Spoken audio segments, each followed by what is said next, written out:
विक्रमहरा कक्षा द्वादश की छात्रा आप सभी के समक्ष इंटरनेट वरदान या अभिशाप के पक्ष में अपने विचार प्रस्तुत करने को उपस्थित हूँ।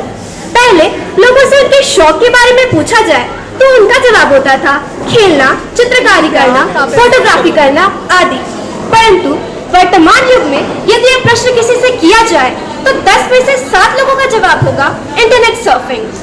और आश्चर्य की बात तो यह है कि इस इंटरनेट के द्वारा ही हम खेलने, कूदने, चित्रकारी आदि के शौक को भी पूरा कर सकते हैं। संक्षेप में इंटरनेट विज्ञान का एक अद्भुत आविष्कार है। यह ज्ञान का एक सुपर हाईवे है। विज्ञान ने संपूर्ण विश्व को एक वैश्विक गांव में परिवर्तित कर डाला है। चाहे हमें ऑनलाइन टिकट बुक करानी हो या किसी किताब का ऑर्डर देना हो, इंटरनेट कई मर्जों की दवा है। परंतु आप सभी उपस्थित लोगों के हृदय में एक प्रश्न उठ रहा होगा कि यह वही इंटरनेट है ना जिसके सारे सैकड़ों स्कैम्स और स्कैंडल्स सफलतापूर्वक क्रियान्वित किए गए हैं।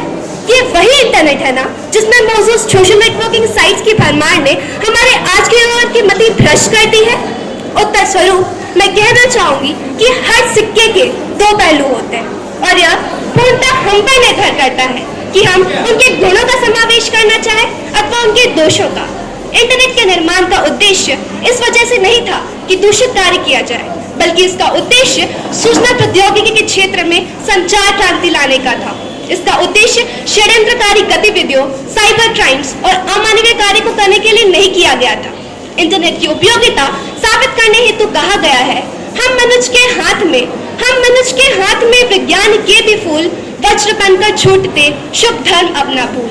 यह हमारा संकुचित दृष्टिकोण है जिसके कारण हम नेटवर्किंग का सही अर्थ ही नहीं जान पाए। यह हमारा दोष है कि जो हम अपनी लालसा की पूरी करने हेतु हमने इंटरनेट का अनावश्यक उपयोग किया और दोष मर दिया उस इंटरनेट के सर पर। क्या यह उचित होगा?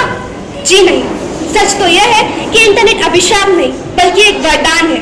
यह हमारे लिए वरदान इस उद्देश्य से है कि इसने व्यापक स्तर पर हमें कई इंफॉर्मेशन प्रोवाइड की है। और सच ये है कि अभिशाप हमारा मानव मन है। यह हमारा मानव मन है जो दूषित है। यह हमारा मानव है जिसके कारण हमें कहीं न भी अंधकार रूपी नजर आती है। परंतु आज समय है एक परिवर्तन की। आज आवश्यकता है कि हम अपनी मानसिकता को बदलें। आज आवश्यकता है कि हम इंटरनेट को बेहद स्तर पर जानें। तभी इंटरनेट रूपी इस वरदान का हम संपूर्ण और सतत उपयोग कर पाएंगे। धन्यवाद।